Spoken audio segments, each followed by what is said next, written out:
How high of draft picks should you use to lock up one backfield? What 2017 draft bust is getting a ton of action in OTAs? And we play a Would You Rather with the Rams' Brandon Cooks. Plus a winner of 10 Football Guys Players Champ.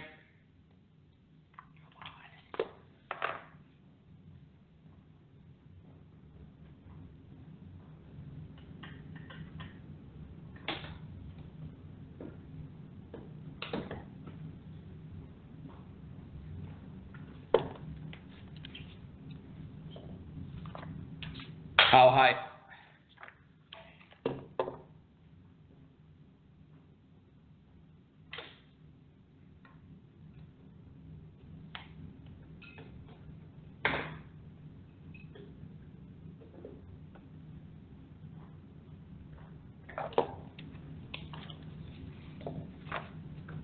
How high of draft picks should you use to lock up one backfield?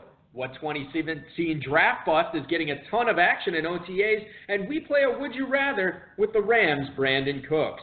Plus a winner of 10 Football Guys Players Championship Leagues. Mike Inyang co-hosts the show with me tonight to talk about why he's loading up on Melvin Gordon, what players are the ones to cash in on drafts now before their ADP rises, and much more. We've got a great show for you. Mike Inyang is here. I'm Eric Balkman. Stick around. Your high-stakes fantasy.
All you alcoholics, anchors, and addicts, welcome to the latest episode of the High Stakes Fantasy Football Hour presented by myffpc.com.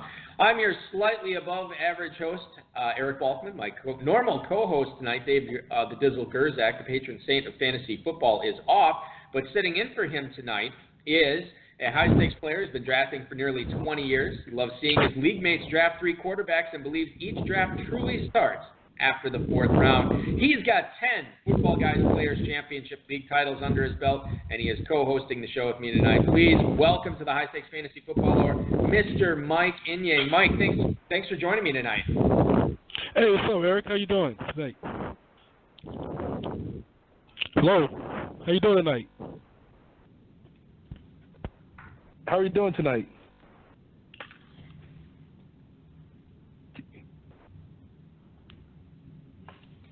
Mike, I'm sorry about that. Are you there? Can you hear me? I can hear you, man. Thanks for coming on the show tonight. Really appreciate it. Hello, can you hear me? Yes, can you hear me, Mike? I'm doing excellent. Oh, sorry about that. A little technical difficulty there. Yeah, no, it's on my end. Don't worry about it. You're doing nothing wrong. It's all on me. Thanks for hanging out with me tonight as we kick off June. Fantasy season is basically underway. How jacked up are you? I know you've done some drafts already, but we're about to get into the meat of the season, man. Yeah. I've absolutely loved it, and I love drafting early because drafting early, you get a chance to stack up on some top 10 players. You know, obviously you're taking a guess here at the breakout players and everything else, but I like my chances based on people in the experience level. You start playing that game and see who's the fish at the table. Yeah, definitely. And we're going to talk about, not only are we going to talk about those top 10 players that you can load up on now, but we're going to talk about bounce back players like Amari Cooper, Devontae Parker, what first round pick is adding to his draft value as we speak, and more. If you want to chat with us tonight, give us a call at 347-426-3682. That's 347-GAME-OVA. The show is on Twitter at HSFF Hour. I am on Twitter at Eric Balkman, and, of course, Facebook.com/HSFF Hour is where you can get a hold of us there. You can also email the show at the inbox, highstakesfantasyfootball@gmail.com. If you have any questions for us, now's the time to get them into our audio engineer, Bryce, and our mutual friend and producer, Rob. We'll do some emails in the fantasy feedback segment later on in the show. Plenty of stuff to talk about here up at the top. If you have not seen the FFPC main event early bird promotion, it got extended another 24 hours. So at midnight tomorrow night, it will expire. But while we're catching up on all the registrations that came in, if you want to be a part of the main event, save $100 on that first team, feel free to do so at myffpc.com/main event. You can take advantage of that right now. Football Guys early bird promotion obviously is going on. All you got to do is sign up by June 30th, draft the team by July 15th, and you'll get a free $35 FFPC team credit. And we'll do that up to 3 times. Register for best ball drafts beginning at $35. Dynasty startups, of course, going on this weekend and next weekend, and really all you can hop in on a Dynasty League. Special announcement coming up during the show tonight. I'll get to that. You'll definitely, any main event players will want to hear it. We'll get to that at some point during the show. And, of course, if you saw the Dynasty Tradecast HQ podcast that came out this past week with yours truly on it, I had a lot of fun hanging out with those guys, Shane and Mike, Jeremy. A lot of fun there. Talked a lot of Dynasty. Check that out. Dynasty Tradecast HQ is the name of the podcast. And Ron Gachet, runner-up in the High Society draft last year at the FFPC, it was the number 1 seed in his FFPC main event, won a lot of money over the years in the FFPC. He will be on the RotoViz High Stakes Lowdown. That is coming up on Thursday. Check that out at rotoviz.com/podcast. Enough about that. Let's talk about Mike Inyang. Mike, when you are not playing fantasy football and drafting all these drafts, tell the listeners what you're doing for a living. Yeah, I'm actually an engineer by day, so I work on electrical, packaging and routing, really boring stuff that you don't see in your car. But basically, the people like me, what we do is make sure your car is up and running, and you don't know about us. So we're the wires in the car. So that's essentially that's a good way of putting it. Yeah, exactly. The stuff you need to have, but you don't want to know about, that sort of thing. So yeah. Exactly. We don't want to see how the sausage is made, Mike. You guys take care of that part. Exactly. There we go. Just enjoy it. Just enjoy it. Eat it. Enjoy it, forth, whatever. Do what you got to do, but just don't go watch it be made. Let's put it that way. So yeah, that's what I do. Fantastic. Well, let's talk a little fantasy football here, specifically about the Football Guys draft you did this past Wednesday night. At the 312 spot in this draft, you go with Sony Michel, about a round and a half ahead of where he's been going as far as his ADP goes. Now, a lot of people have utilized caution and expressed, hey, you need to draft Patriots running backs at your own risk because you don't always know exactly who the running back to start for each week is going to be. But is Michel different this year? Has he broken the mold? Is he a reliable Patriots running back? Well, I'm not necessarily the greatest college evaluator of talent, but what I do, I play positions and roles, and also I look at investment. You look at the draft capital that they invested to pick this guy. I think Lawrence, Maroney as a ceiling, right? In his payday, as a ceiling. So to me, normally I wouldn't jump at this position, but I figured that this guy, when I come back to me, especially when my league mates drafted Rashard Penny, so at the end of the day, if I see Rashard Penny going at the top of the third, I'm thinking to myself, if you're going to want this guy, you're going to have to pick him. He's not coming back around. I mean, he's just not coming back around. Just how you're going to look and see this particular rookie's going here. If the rest of the league does something, you're playing that zero-sum game at this point. So you know that you got to get this guy on one of your teams, and this is the position to do it. So I felt like I was going to jump at that moment. Yeah, exactly. Now, Michel, you look at the Patriots investing a number 1 pick in him this year. So right. You would think that they obviously want to use him, and they're not going to be shuffling him in and out of the lineup. if I was to say what are the chances that Sony Michel finishes as a top 20 running back this year, what percentage chance would you give that of happening? Well, okay, just from off the top of my head without actual data here to go back and reference, I'm going to say based on the defenses that I see there, the usage rates, and the fact that, me personally, I've got Rex Burkhead and James White shares. There's an injury position. I know I'm going around the position here. I think the guy can fit us in the top 20 based on the quarterback they have, the improvements to the offensive line, and also knowing that you have an older quarterback and you're going to want to, run the ball. He's more of a traditional running back of all the running backs they have. The other ones are a jack of all trades or a very specialist. So I think for a good offense that this is a very high probability he's going to finish in the top 20 based on, their lead, their game script, and things like that. So it's taking a risk, but it's a calculated risk for me. Yeah, it's a calculated risk, but a calculated risk perhaps worth taking, and you are not the only one investing into Sony Michel this year. Let's talk about the Packers running backs because you double up on both of them, getting Jamal Williams and Aaron Jones at the 5-6 turn in this draft. Tell us the strategy there on using two semi-premium picks on what could be a committee backfield on getting both Williams and Jones.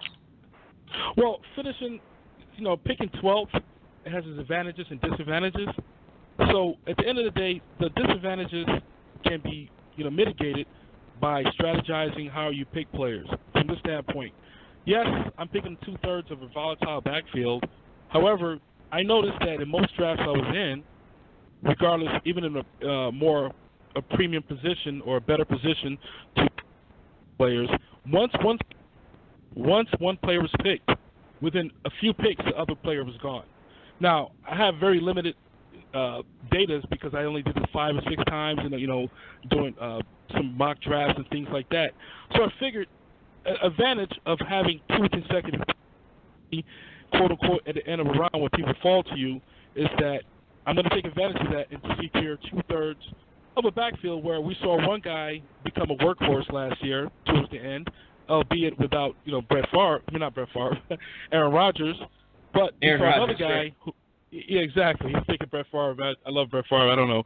But anyway, we have Aaron Jones, who's a dynamic back who has looked at the future of this particular backfield.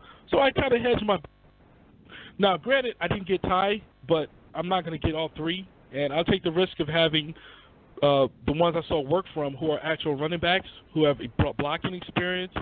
They're going to want to keep the the quarterback up. I know that for sure. So I come out of one of these guys who are natural running backs who've played and calloused and bruised their body throughout. I don't care how much weight you lift.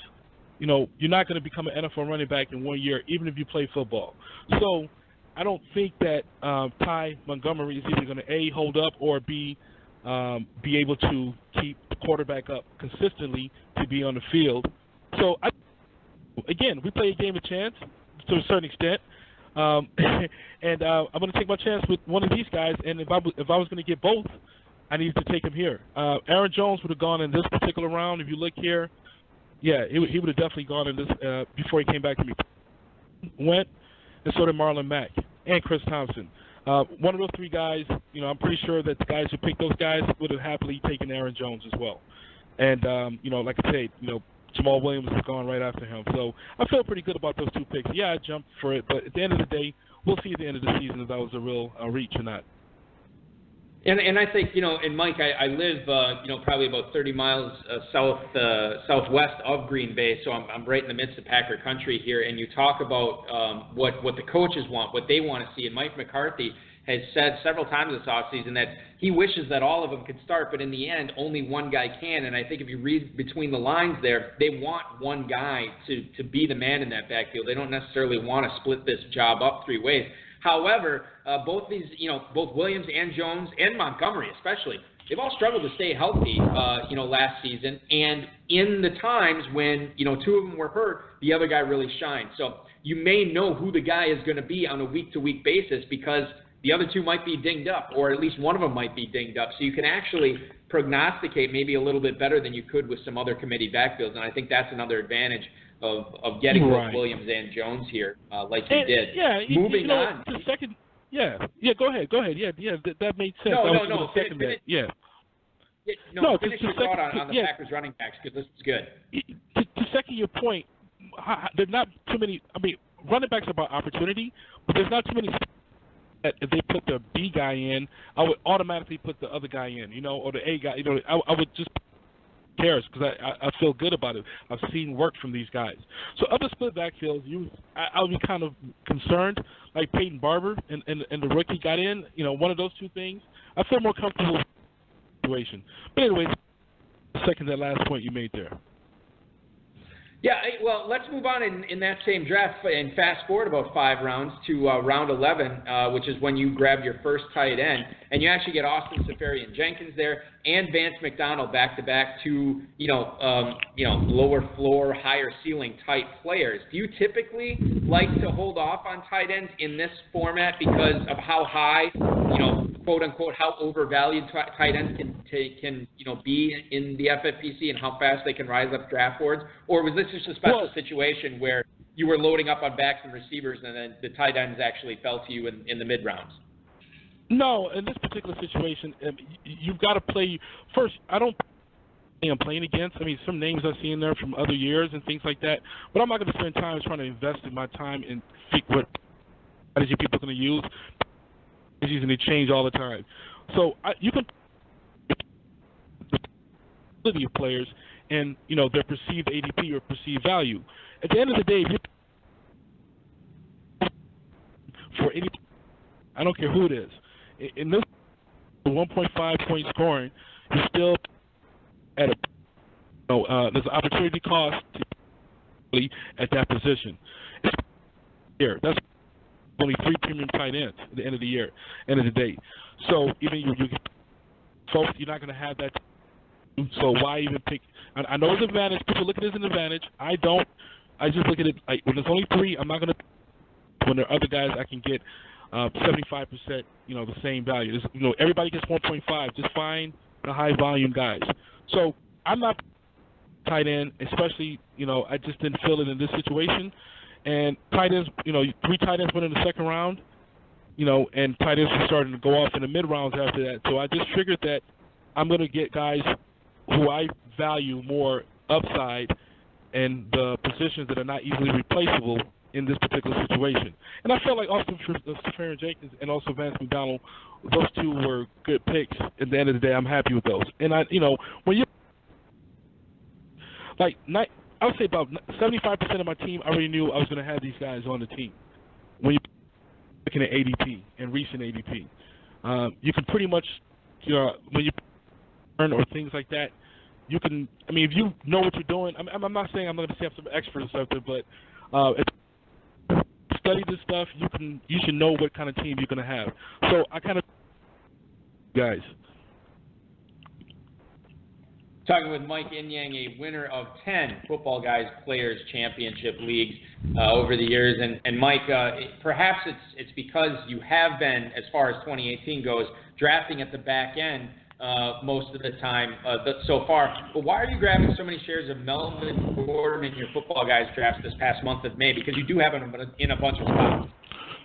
Well, I keep trying, man, but I keep getting either anything from 8, 9, and lately 11. So maybe I would like to have another show and we'll talk about what it is to draft in the beginning of the round or something like this because, well, no, but seriously though, at the end of the day, it's one of those things that when I first started drafting, Hunter Henry was not hurt, but I figured that now, especially now, Melvin Gordon was past his injury 2 years ago. I mean, we saw what happened with Todd Gurley. Yes, it's not a change in offensive systems or nothing like that, but to come back from that microfracture and to do what he did, yes, he was inefficient. I hear this and everything else, but he plays in a high-volume offense that just lost an inside playmaker. So, yeah, he's going to have a huge opportunity. Who's going to get those, Keenan Allen, I guess. He would get some of those goal line and things like that. But they lost a lot of goal line opportunities last year, in terms of getting rid of Antonio Gates and some of the guys who got hurt. So I think that he's going to have a huge year, and he comes at a low draft cost because he's not a top 5 running back. And you're picking him at a position where you're going to get a high number 4, number 3 ranked wide receiver because wide receivers are dropping. So he's a perfect combo pick to me. Melvin Gordon and somebody else. Now, if he gets hurt, he gets hurt. That's part of the game. But, we plan for those things. But I think that at the end of this year, based on opportunity, based on requirements, and, the offense, I think he's going to be a top 5 running back. He's going to be definitely a top 5 running back. And I feel that, and it's something that obviously drafting capital where my mouth is. So, and also, like I said, I get the later picks, and I'm able to firm up with a top-flight wide receiver. Chargers get Derwin James in the draft. That solidify a very, very good, talented back 7 for Los Angeles. So the defense should be very good again, and maybe the Chargers, again, Vegas has them winning a lot of games, threatening to win that division. Maybe they're salting a lot of leads away, at the end of games, and Melvin Gordon obviously would be a big part of that. Let's talk about bounce backs here, Mike, and 2 guys who were drafted pretty high last year, 2 guys that were talked up in the preseason, 2 guys that really disappointed, Amari Cooper and Devontae Parker. Now, we can pretty much agree that Cooper, more is expected of him this year. He's still being drafted much higher than Devontae Parker. But as far as what the numbers we expect them to put up and maybe perhaps their ceilings, who do you think is a better bounce-back candidate this year? Is it Amari Cooper or is it Devontae Parker? Well, from expectations, I'm going to say Devontae Parker because, Amari Cooper, he's getting drafted in the 3rd, 4th round, right? He's not drafted in the 5th. I haven't seen that. So, based on draft slot, I think Devontae Parker is consistently going in the 9th. Now, granted, you can never pick into a draft saying I'm going to pick him in the 9th automatically. But if you end up with a draft, which I have in the past this year, I've got both Devontae Parker and Amari Cooper. I believe that the ceiling on each other is a difference of maybe 3/4. Devontae Parker is 3/4 of Amari Cooper. But if I can get him in the 9th, 10th round, I'm going to pick him ahead of a Cooper in the 3rd round every time. So they're both viable bounce back, but I would take, based on draft capital, I would take Devontae Parker if I can guarantee to get him in like the 10th round versus getting Amari Cooper in the 3rd. Yeah, there's certainly a lot less risk in investing in Devontae Parker in the mid-rounds than Amari Cooper, right, for sure. And if you are a risk-adverse drafter, certainly that's the correct play to go with Parker rather than Cooper. You've done a ton of Football Guys drafts over the years, Mike, and you've obviously enjoyed a significant amount of success in doing those drafts. I know I said in your intro, you love it when you see somebody draft 3 quarterbacks in your league. But what's maybe that is the biggest mistake you see other drafters make. But if there is another one that you see, the other guys in your league, when you see the draft and you're doing the draft and you're seeing, oh, this team is messing up here, this team is messing up here. What's the biggest mistake that you see Football Guys drafters doing when they're trying to put together these teams? Well, thinking you can time the future, you know how injuries are going to break down, and you think you know what defense is which. I've seen people pick 3 defenses, knowing which day they're going to schedule to play each one. I've seen somebody play Philadelphia against New England a few years ago and get like 30 points. So at the end of the day, you cannot determine for a position that you can only put one player in, and you have multiple. Now you got to make a decision, and the opportunity cost of losing the running back or wide receiver, especially running back, that you didn't project to get a particular backfield injury, whatever it may be. Now you got a position that never gets hurt. Now these are all broken records. Everybody said this before, but people still do the same stuff. And when I see that, even though the guy I want might not drop to me, you cannot pick everybody. So that means that as one person in front of you makes a mistake like that and picks a kicker, 3 kickers, whatever it may be, I just smile inside knowing that I'm definitely going to get something dropped to me. Just be patient. It might not be who you want, but there's always going to be a better perceived value that comes to you versus picking and trying to guess what week to play a defense. I don't care how obvious it is. I'm not guessing what week to play what defense. That's just not something I'm going to do. So, now granted, I do have 2 defenses sometimes, but, when you get to the end of a draft, you have a throwaway, you want to use something. I wouldn't recommend it, but if you get to the end of the draft and there's really nothing there, you may go ahead and do that. But if you're in the 8th round drafting a defense and coming back in the 13th and drafting a defense, I almost think that, Commissioner, are you stepping in? That sort of a thing. So those are the mistakes I see people, making. But again, if it works for somebody, it's not a mistake. But over time, I don't think that's going to work. You're not going to have the Alvin Kamaras in the 9th round. You're not going to have the Kareem Hunts that I was getting in the 6th, 7th, 8th round. You're not going to have those guys because you're going to be getting too many positions that you got to guess on that cannot be played multiple positions. Only one kicker, one defense. And you're not smart enough to figure out which one is going to be working. And you kick yourself most of the time. So that's how I feel about those situations. Mike, let me ask you this, but from a strategy aspect, that something you said made me think of this. And if I'm drafting, in March or April or May or even June and even early July sometimes, what I like to do in a 20-round, 12-team draft like the FFPC, when it gets to be like the 19th, 20th round, man, there is nothing that I'm going to be super excited about there. But typically what I like to do is maybe grab a kicker and a defense in the 17th or 18th, and then in the 19th or 20th round, I can go after maybe a third-string running back or a backup running back that's still out there, or a receiver that, has the potential of breaking out that year. And then that way I know if they hit, fantastic, great, I'll keep them around. But if by the time the first waiver wire rolls around before the season starts and these guys aren't doing anything and did nothing in the preseason and still guys in front of them, boom, I have my first 2 guys I can easily cut for whatever hot name is out there, whatever running back did fall into a situation and is going to have a significant role. Sometimes, like when you're drafting early, it's almost an advantage to have that luxury at the end, because if these guys hit, great, but if they don't, they're easy guys to cut right away. Exactly. That's the way you got to think about it sometimes. You can't overthink the situation because nobody can predict the future. We all, especially people, you when you have multiple drafts, you try to spread your talent base, I would say. So, yeah, you're picking guys who are just, third string, in a murky backfield, or guys who are in front of injury-prone starters, things like this. So, at the end of the day, it's smart to do that. But you don't want to waste 20. There's only 20 rounds, 240 players. Is that what it is? Why would you waste 1%, which is 3 defenses, which is more than 1% of all the players picked? You're in a position that you cannot play multiple. You can't play, and then nobody's going to get hurt out of a defense. And who knows what defenses do? You saw New England last year. Well, who picked New England last year, right?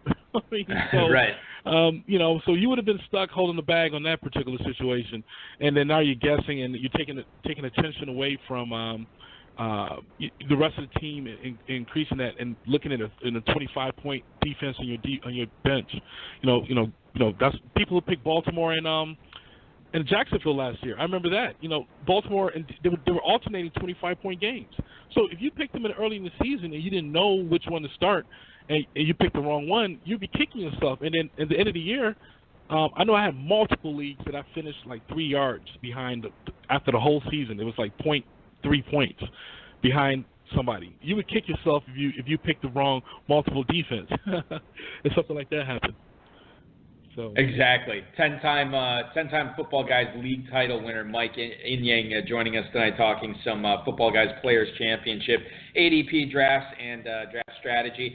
2 running backs that I want to ask you about right now in very different backfields in 2018 than what they looked like in 2017. You have Royce Freeman joining the Denver backfield.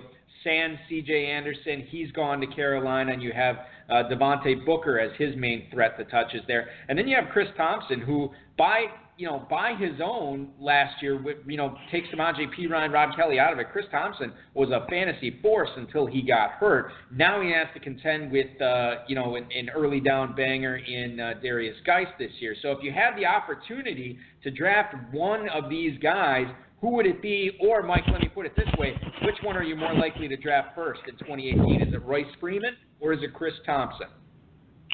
Well, that's a trick question a little bit, because I'm going to talk about reality. What I've drafted, I've had plenty of opportunities to draft Chris Thompson, but I've drafted Royce Freeman. So I've drafted Royce Freeman. So I'm going to say Royce Freeman at this point. But saying that, I really think that Devontae Booker is going to be the one in the backfield to start off.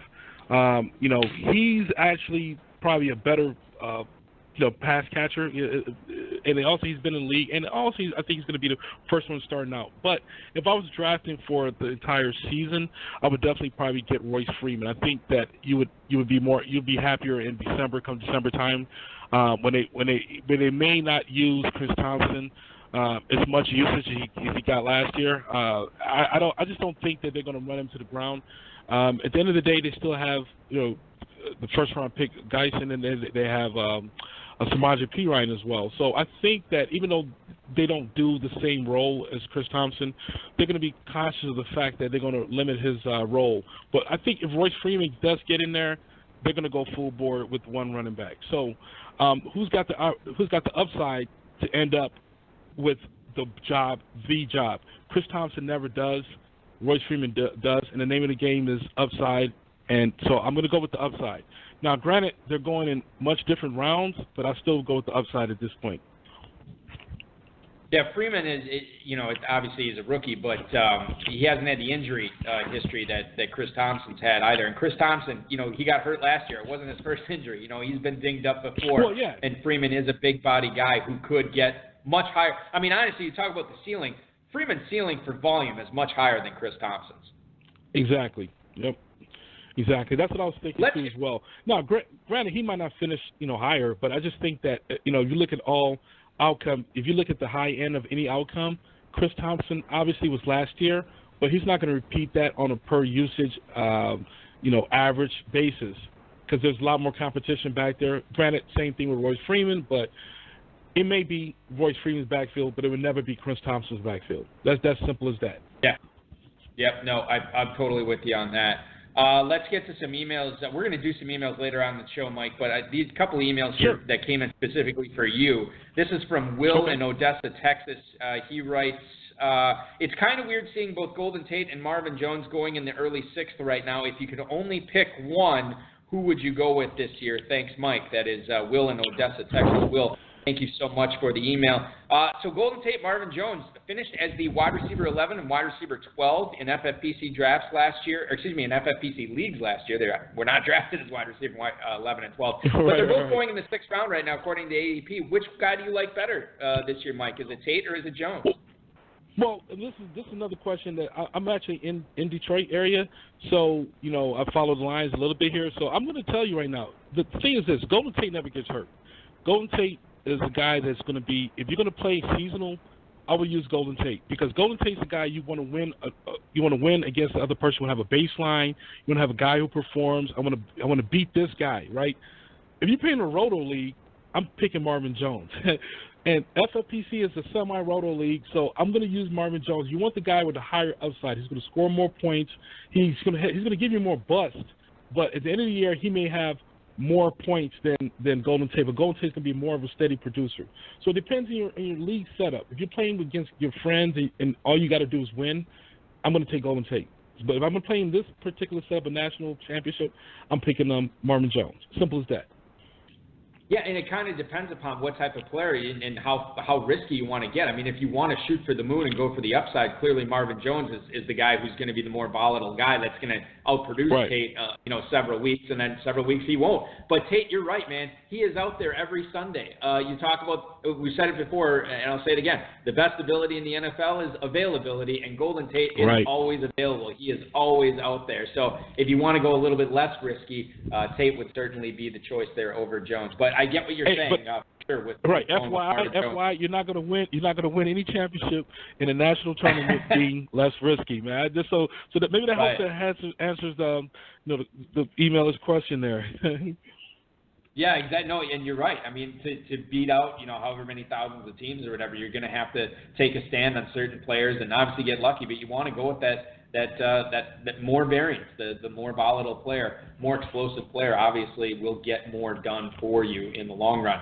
Let's go to Dan in Worcester, Massachusetts. He writes, who do you feel you have been getting good values on in your football guys drafts right now that are going to see their ADPs go up once training camp starts? Thanks for the email, Dan in Worcester, Mass. I always say, and you touched on this earlier in the show, Mike, but the guys you can get right now are not going to be. They're not going to be going. Some of them are not going to be going in this same area once training camp starts and there's more information out there and everybody is sort of dealing with a quote unquote level playing field. There's going to be certain guys that you can draft in the mid rounds right now that are going to be shooting up to, third, fourth, fifth round in just a matter of weeks. Who are some of those guys that you feel like you've been getting really good deals on in those mid rounds that are going to shoot up draft boards and, come training camp time? Well, this guy's not necessarily in the mid round, but I believe I got Jordan Howard in one of my drafts at the end of the fourth. So that's a guy I think that you're hearing a lot of noise about this guy. Like he may not be the bell cow. We don't need a bell cow. He's going to be game specific. All these other things you're hearing. I mean, I don't listen to. I mean, once you play fantasy football, after a while, you don't. How can your value go up and down based on words? So you take a stand, wait till these guys play. But I got a good feeling that this guy is going to move up into the second, possibly close to the first round by the time the season starts. Charles Nagy offense. He's going to be catching a little bit more passes than before. The other guy, his backup is actually going to be playing more wide receiver than he is going to be running back. So, I mean, at the end of the day, you got Tavon Austin type guy who's going to be his backup, and everybody's saying he's going to take over. This guy is the guy that I think that he's going to be moving up. Again, granted, he's not in the fifth or sixth round, but he's going to move up from the fourth round to the second or possibly the end of the first by the time the season rolls along. That's a great point about Tariq Cohen, too, because and I'm one of them who's very excited about Cohen, but the fact is, if he's out in the slot or if he's split out as a receiver for the majority, and that's how Nagy wants to deploy him, that's certainly going to up the value of Jordan Howard. And remember, one of the first press conferences that Matt Nagy had this year, he compared Tariq Cohen not to a running back, he compared him to Tyreek Hill, and he came from Kansas City, Nagy did. So he compared him to a receiver right away, and if we're seeing preseason and training camp where Jordan Howard is back in the backfield all the time, and then they shift to the twos or the threes, and we're not seeing any Cohen in the backfield, or we're seeing very little of Cohen in the backfield, Howard is a perfect example of a guy who's going to go up because we're going to project a lot of volume, a lot of touches, maybe some catches there as well, based on what we're seeing. So I think that's an excellent point. Jordan Howard may never fall to like the fifth or sixth round here in June, but the fact is there's a very real possibility that he shoots up to be a mid-second or early second-round pick as we get closer to the season for sure. Mike, let's talk about an early round bust here before we get into the news around the NFL. Your early round bust for 2018, and then a sleeper in the mid to late rounds that either you've been targeting or you've been getting a lot in drafts thus far. Okay. Yeah, let's talk about a bust. A bust is kind of difficult to project bust right now. I'm not going to say this guy's necessarily a bust, but I really hope that Rob Gronkowski has his head in football this year. I really hope he does. So, because I'm thinking that if you're drafting a tight end in the first round, which I've seen these guys do, your team is going to tank if these guys don't perform at wide receiver one numbers. And I don't know necessarily if, with all the improvements in terms of the offensive line, I'm pretty sure they're going to have a commitment to the run. Now, Gronk is going to be Gronk. But I just don't know if he's going to meet that draft capital in the first round. Now, maybe I haven't looked at the recent ADP. He may be closer to the end of the second. But the drafts I was in, people were picking him in the first round. And I don't think – I mean, he's going to be serviceable, but just for that draft capital, he's not going to be giving people what – or at least when they're playing against me, I hope that's not what happens. But I just don't think that he's going to return as much as investment as he has in the past. Again, this is just a feeling. I don't have hard numbers, but it's just based on what where he's at in his career in terms of age, his injury history, where I think the team is actually going to be going from a philosophy standpoint, and also his draft capital, where you pick him at and who you're missing out on compared to who you can get instead of taking the risk of getting him in the first round. Yeah, do we say this every year? Do we say this every year and he comes out with 1,200 yards and 15 touchdowns? Well, I'm going to be right one of these years, man. There's a lot of people who have said this over the years, and I'm guilty of it too. Gronk going at the 204 right now in drafts. But you think about what New England's done this year and what they will be doing. Julian Edelman coming off that ACL injury, he'll be back there. They have Sony Michel and James White in the backfield, two very talented underneath pass catchers. And Chris Hogan is still there too. So it's not like they're lacking for targets. And a lot of those targets are maybe not the seam routes that Gronk runs so well, but a lot of underneath stuff that you would think is normally reserved for the tight end. So maybe there is a potential that he does not bring back home early second-round value for you this year. I think that's a very real possibility. What about a sleeper for you this year, Mike? Okay, cool. Yeah, I think that one of the sleepers definitely is going to be Corey Davis. I know you're hearing excellent news out of this guy, and also this guy of alma mater. He went to my alma mater, so maybe I'm a little skewed there. So, but I really think that if you can get him in the 7th, 8th round, he may come back at 3rd round value. I mean, I really see this guy stepping up this year. Rashard Matthews is a great receiver, but he's not a true number one. And yeah, they're playing a tough division, obviously, but I just think that this is a guy that's going to have a breakout season this year. So now, again, this guy's not a 12th round pick or nothing like that. But if we're going to talk about the low end guys, I'm going to say a guy like James Washington. I really think that just the role of the receiver in Pittsburgh, that role. So he's going to play that inside role. I'm sorry, and he was the number one receiver last year, and he was projected to be a 1st round draft pick. And he went to the perfect situation. Whereas, I think this guy can actually outlast his draft capital as well. So if you're picking last, there's nothing wrong to pick up a James Washington, which I've done in several majority of my drafts, and also as well as Kenneth Dixon as well.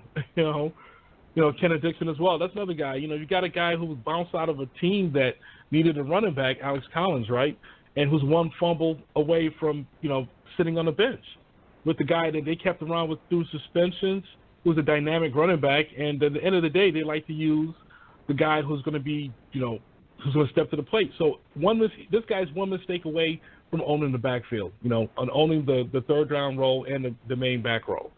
So that's another guy that I've got in the 15th round at one time, and he's not going to go in the 15th round any longer. So those are two.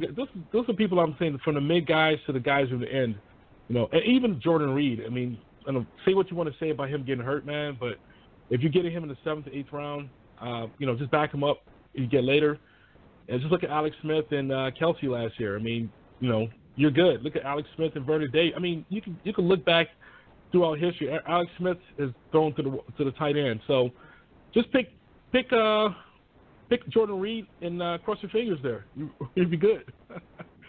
Yeah, and now this year, I mean, Jordan Reed, obviously, the big problem with him has always been, well, I don't want to invest that early of a pick into a guy who's always been hurt. Well, now he's going all the way down into the mid-6th, late-6th round sometimes, and for a guy who could be a top 3 tight end, if he could stay healthy for a whole season, that might be a draft pick that you'd be willing to pay for that. I'm glad you brought up Kenneth Dixon, because I think one of the things that I feel like players are falling into right now as far as the trap goes, a lot of people got very excited about Alex Collins after the Ravens basically did nothing in the draft to address the running back situation, and a lot of people started drafting Alex Collins higher and higher. He wasn't drafted by the Ravens. They picked him off, I believe, the Seahawks practice squad. I mean, he was just kind of a throwaway type guy.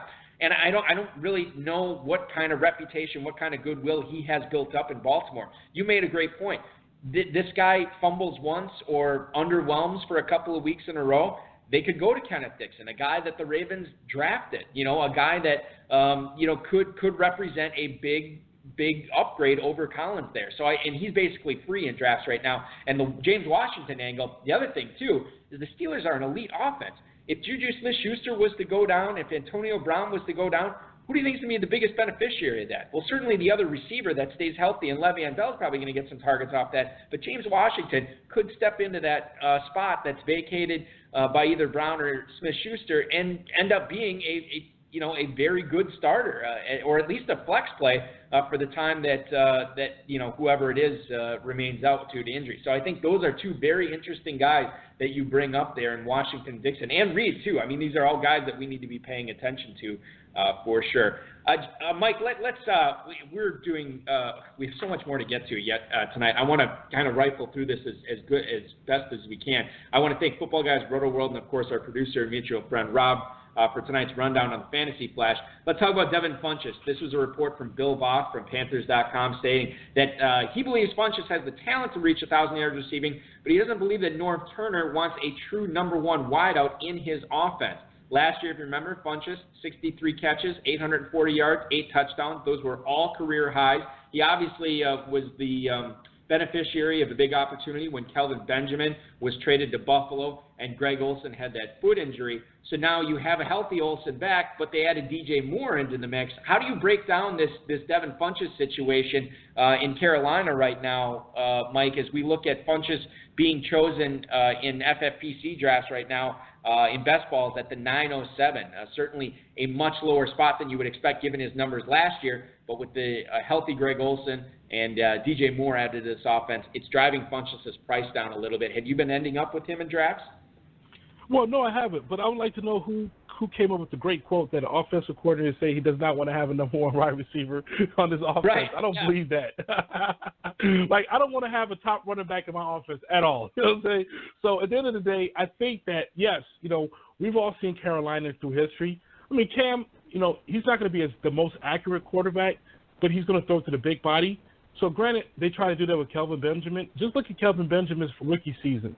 That's going to be a projection for where the ceiling, or close to where the ceiling, maybe even more, that Devin Funchess may be. I don't have Devin Funchess, but with the right slot, I would definitely say that it's somebody who I would draft. I mean, he's a big body in a sort of offense that we've seen this before, that his ceiling is pretty up there. Now, granted, that is Norv Turner. I understand that. It's definitely Norv Turner coming in, but even in something like this, I would definitely say I will go forward with picking this guy.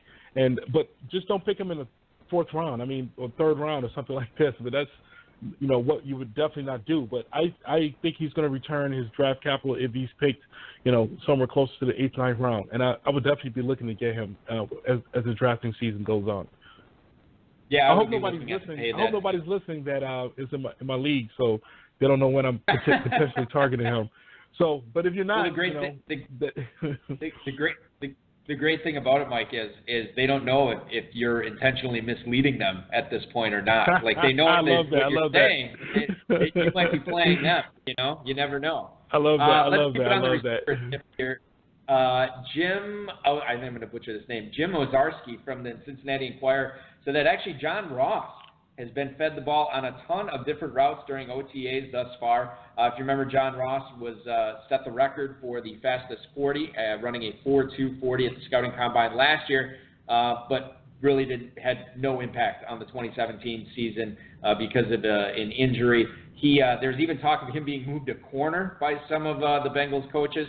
But it sounds like he's doing the right things in OTAs, and they're getting him the ball, and they're looking for a complement opposite A.J. Green. So is Ross, two-part question here, Mike, is Ross the guy that you would be picking as the number 2 receiver for the Bengals? And 2, does it matter for fantasy? Is he going to have an impact where you would want him on your FFPC or Football Guys team? Well, I mean, I must say this. I couldn't take off work for the Fire Marvin Lewis parade, so I just got to let you know that. I couldn't make that parade, but I definitely was going to.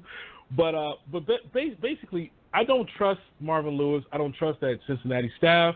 I don't trust Paul Brown. I don't trust anything. I think that they're one of these teams that it doesn't matter whether they have talent or not. They're going to do things their way because they have a script how they're going to do things. No, this is the right way. We're going to do this. So I just don't know if this guy, whether he's good or not. I'm looking at any secondary receiver through the years that's next to A.J. Green. I mean, Marvin Jones flashed. Most Sanu's flashed here and there, but you couldn't pick and choose when these guys are going to do it. This guy's going to be used more as a threat than an actual weapon, and that's a problem for me. And I think that can happen, so I will stay away from him. Now, granted, I'll pick him up as a throwaway piece, but I'm not targeting this guy. I'm not targeting anything in the Cincinnati until further notice, unless, I have picked up a Eifert, but, that's something different. But I just don't think that this team can be trusted, especially at the wideout positions. That's not A.J. Green. Yeah, he's basically going undrafted right now in Footballguys drafts. I think with this news, maybe some people start taking him as a flyer in the 20th round and seeing where it goes. But I'm with you. I don't see a whole lot of upside at this point with John Ross. Moving to the other end of the draft spectrum in the first round, Kareem Hunt says he's actually working on catching the ball and running more routes in OTAs. This is a report from Matt McMullen from KCChiefs.com. Eric Bieniemy is the new OC in Kansas City, and he said that Hunt could be featured more as a receiver this year. Now, last year as a rookie, he did catch 53 passes. However, his pass protection was not great, and I have not heard any reports that it's improved, from 2017 to 2018. But if he is catching more passes, if he's in more routes, this is all good things. This is what we like for fantasy, Mike. We love hearing that these running backs catching more passes. Now, Kareem Hunt can't get much more higher in ADP right now, given that he's already, he's going at the 109. But this is a guy that I think when those top, whatever you want to call it, top 5 running backs are off the board, Hunt might be number 6 there. I think it comes down to if you're in a draft and you want to take a running back, and Gurley, Bell, David Johnson, Elliott, Kamara are off the board, it might come down to Barkley or Hunt. I know you might say you want Melvin Gordon out of both those guys, but Hunt catching passes here, I think this is the thing that we need to pay attention to. This could really drive his fantasy value up. Well, he will have to replicate what he did last year to come at that draft slot. That's what I'm thinking. Even though he came in first as running back, I just think that the usage rate, you don't take a running back who's not hurt out of the game plan during the year unless there's some other things they're seeing on tape, whether it's pass protection, missing assignments. There's things that I'm kind of suspicious of based on what happened in the usage pattern that I'm kind of staying away from that guy at that draft slot. Now, granted, I was picking this guy in the 9th round, and when the season started last year, I went all the way to the 2nd round to pick him up a couple weeks for the season. But it's one of those things, I just think that based on the usage rates, who's coming back, I mean, if Ware comes back, that muddles up the backfield. Yeah, they signed some additional running backs, the Miami running back and some other guys, but I'm suspicious of the situation based on having a quote-unquote healthy running back, at least to the best of our knowledge, be taking out the game plan as the year progressed. Yeah, he came back during the fantasy playoffs and things like that, but there's just too much open questions to have him be a first-round pick for me. Yeah, and the other thing to keep in mind, Kansas City did bring in Sammy Watkins. They still have Travis Kelce. They still have Tyreek Hill. There are other weapons for Patrick Mahomes to utilize to move this team up and down the field. And they have a rookie rookie quarterback. I forgot about that. Right, yeah, exactly. Quarterback, yeah. So that doesn't help.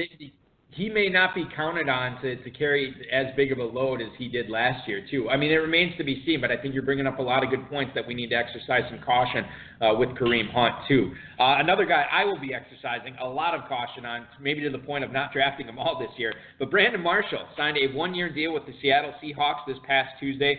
Now, initially, financial terms are not disclosed. Since then, I've read that the deal is worth up to $2 million. I don't believe there's any guaranteed money involved, so there's a chance he doesn't even make the roster, but he's going to have the opportunity. Outside of Doug Baldwin, and you can make the case for Tyler Lockett, it's wide open there. They have Jerron Brown is still bumming around there too, but Brandon Marshall, a bigger receiver that maybe takes the place of, not that he would play tight end, but maybe taking the place of the role that Jimmy Graham played in that offense last year.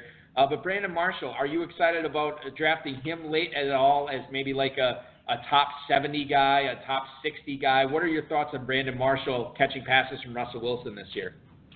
Assuming he's healthy, jump ball, sandlot player. So if he's healthy, I'm not worried about his speed. He's going to be a jump ball player, and he's playing with a perfect quarterback for that. So I could see him getting 4 or 5 touchdowns, but not a lot of yards and not a lot of receptions. That's if he makes the team. And he's third on the receiving chart. And he's got to learn a new offense. And it's going to be not like Denver or New York, any of these, Chicago, any of these gunslinging type, it's going to be a sandlot quarterback. He's playing with guys he's not familiar with. So, yeah, he's worth a flyer, but I'm not going to use him as, okay, I'm depending on this guy. So, no, definitely. If you're looking for upside and things like that, I would look elsewhere. And finally, here as we wrap up this segment, Tevin Coleman has told reporters that the team told him they want to use him more lining wide, stuff like that. Dan Quinn, who is the head coach of the Falcons, actually confirmed that, saying they want to get both he and Freeman really involved in the passing game. And Quinn also said that he thinks Coleman made a big jump last season. This is a D'Orlando Ledbetter story in the Atlanta Journal-Constitution. This is good news for Tevin Coleman. He only caught 27 passes last year, and we all saw what Devontae Freeman meant to that offense and how often they utilized him. Coleman is a guy this year that is still not, nor should he be picked super high because he still has Freeman in front of him. But, he's going at the 608 in FFPC drafts right now. We know that they want him to catch more passes. Are you excited about using a 6th-round pick on Tevin Coleman this year, Mike? I made the biggest mistake ever. That guy is probably the running back to own in fantasy football in terms of this. Great offense. Injury-prone starter in front of him. Injury-prone from the standpoint of, I think Devontae Freeman had multiple concussions last year. I'm not mistaken, right? Now, I don't want to be a guy just picking guys based on guys hoping they get hurt or something like this, but this guy would be an RB top 5 running back if Devontae Freeman, if he owned the running back position to himself in Atlanta. And that could likely happen. That could likely happen with a guy with multiple head injuries. So I've kicked myself every time somebody picks him when I hope that he comes back around to me or when I plan on picking him. So, yeah, let's put it this way. If I have opportunity, I'm going to get this guy if the price is right. Yeah, he's one of those guys where it's just the talent is there. He just needs the opportunity. And if Freeman were to go down, even if, here's the thing. Take concussions out of it and just talk about, Freeman's other issues. He's had some lower leg injuries, some ankle stuff that has kept him out of games, and he battles. He does his best to battle. But, man, if you have a healthy Tevin Coleman in there and Freeman is trying to gut it out on one leg or Freeman has to miss a couple of weeks, Tevin Coleman is going to have the opportunity to shine. And then when Freeman is healthy, I don't know how you take Coleman out of that offense. He's got his role there, and maybe it's a 50-50 split. Now, you're talking about investing a 6th-round pick in doing that, but, man, there is a lot of upside in that 6th-round pick. You look at the other running backs that are going in the 6th round right now next to him. Lamar Miller, Tariq Cohen, Nick Chubb, Chris Thompson. Certainly there's some upside with all those guys, but I don't know if anybody has the upside of Tevin Coleman in the mid-6th. Right, and it's been proven. So, yeah, definitely. Let's get into emails here. The first one was regarding Jordan Howard. It was an email from Mark in Little Rock, Arkansas. Since we're running short on time, I'm going to skip that one because we talked about him significantly earlier in the show. So I'm going to go to Steve in Atlanta, Georgia first. He writes, "Hi, Eric and Mike. Dave kind of dodged the question last Friday, but which Williams receiver do you prefer this year for the Chargers, Michael or Tyrell? Appreciate it, fellas." That is Steve in Atlanta, Georgia. No Hunter Henry. We know that the Chargers said this week they're probably going to go for more 3 wide receiver sets, which would include both Williamses. If you had the opportunity to draft one or the other, which one are you drafting, Mike? Is it going to be Tyrell Williams or is it going to be Mike Williams? Mike Williams. Mike Williams. The GM just want to look stupid for going in the 1st round for wide receiver last year. No, but seriously, Mike Williams. Mike Williams. And I've never been a huge fan of his, but, man, again, we talk about the opportunity. It's going to be there this year. We could be talking about Keenan Allen, Melvin Gordon, Mike Williams as a high-powered trio moving that Chargers offense up and down the field thanks to Phillip Rivers. So there is the potential there. Tyrell Williams had his opportunity last year, too. And outside of a couple of big plays, he really didn't do a lot. And I'm kind of wondering if the season before when he kind of broke out, that was just an outlier season. Mike Williams is the more pedigree guy, drafted in the top 10. I know Dave, my normal co-host, is not a big Mike Williams fan, but you cannot ignore what is in front of him right now. Don in Logan, West Virginia, he writes, "Hey, guys, could you play a Would You Rather with Brandon Cooks? I never know how to treat these early round guys that are playing in new offenses." Well, we'll do our best to play Would You Rather with Brandon Cooks tonight. I will ask you, Mike, I'll kick it off here if I can find Brandon Cooks where he is going and drafts. Okay, perfect. Okay, so, Mike, would you rather have Brandon Cooks or Alshon Jeffrey? And we'll go rapid fire on this. Brandon Cooks or Alshon Jeffrey? Alshon Jeffrey. Brandon Cooks or Jarvis Landry? Brandon Cooks. Brandon Cooks or Julian Edelman? Julian Edelman. I think I agree with you. Yeah, I agree with you there. I also agree on the Landry. You know what? I agree on all three of these with you so far. Here's one: Brandon Cooks or Golden. Yeah, exactly. Brandon Cooks or Golden Tate.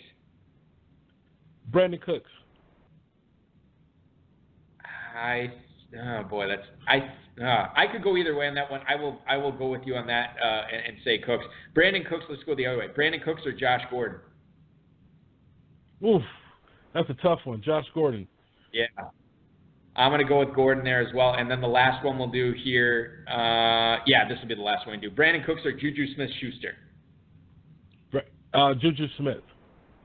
Yeah, I would go with him there as well. Cooks is an interesting guy. How do you see him finishing out this season now that he's going to be catching passes from Jared Goff amongst Cooper Kupp, Robert Woods, Todd Gurley? How do you see him? Is 2018 going to be a disappointment? Well, I think that based on where he's getting drafted, yes, because he's going to replace the guy. Look at his replacement, what he did last year. That's as simple as that. But Brandon Cooks has a little bit more upside than Sammy Watkins, but I think at the end of the day, you're going to see the same role. Deep threat, keep the defense away, play that same side of the field, and he's going to disappoint people, but I think he's going to do well. Damon in Almo, Utah. Any value in snagging the undrafted free agent tight end? The Chargers just signed Austin Roberts, or is he just a guy there? Thanks, Balky and Mike.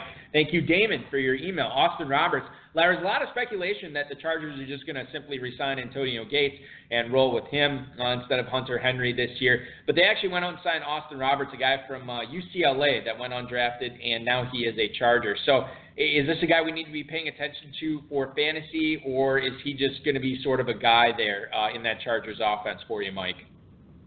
I think he's going to be sort of a guy at this point. I will wait and see. I will not spend any draft capital on somebody that everybody's passed around multiple times.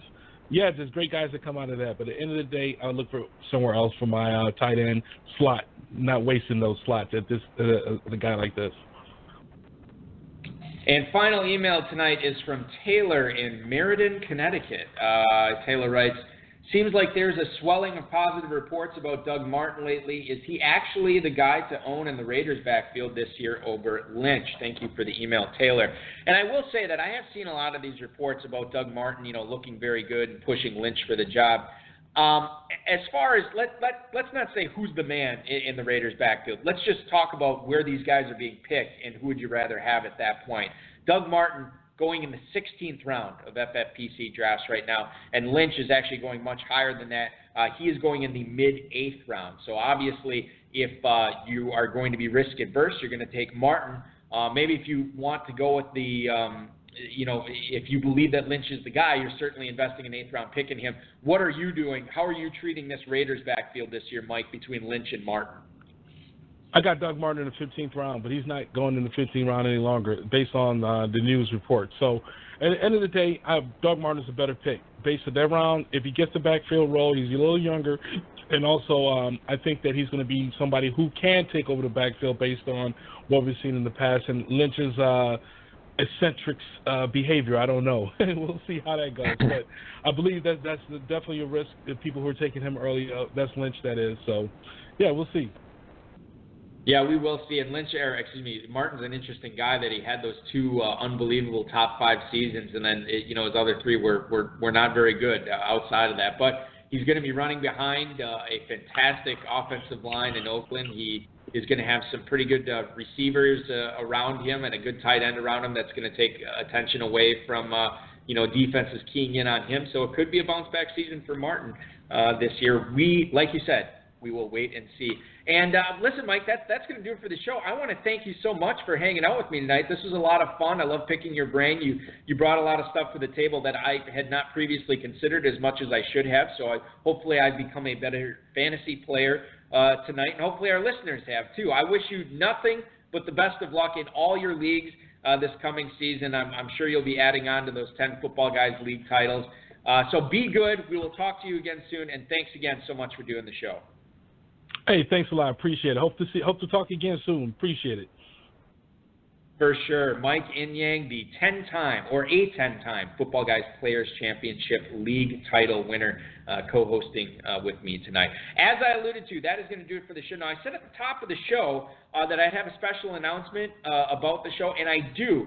A lot of people have been asking since the FFPC main event early bird got extended one day. Well, not because it got extended, but they want to know since the early bird deadline came up this past weekend, when are we going to know when the Joes are announced for pros versus Joes? I'm glad you asked that. Next Friday, we will be announced. Dave will be back in the studio. We're going to actually have next Friday, we're going to have main event and Football Guys Players Championship League Championship winner, Patrick Ryback on the show.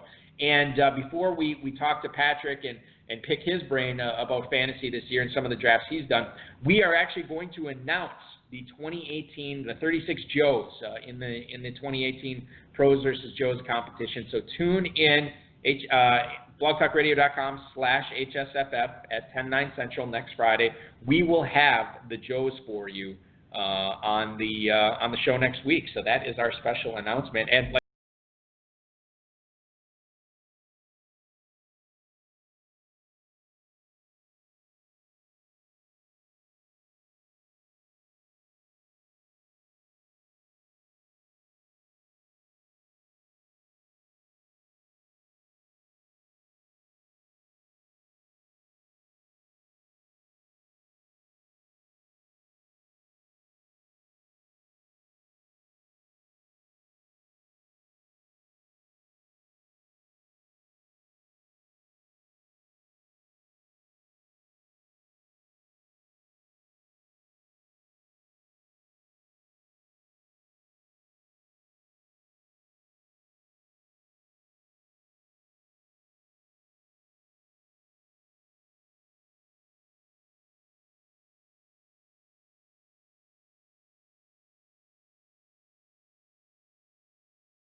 you know, a lot of times I get done with the show and I'm super stressed and I just figured, or anxious, and I figure it's just for doing it, 60, 75 minutes or whatever it is of quote-unquote live radio. And I'm not feeling stressed at all tonight. And I don't know what it is other than the fact that I think I had a fantastic co-host that really let me sit back and relax. Unlike the Dizzle, who I'm always anxious, I never know what he's going to say next. Just kidding, Dave. I love you. I will talk to you next week. Thanks for listening, everybody.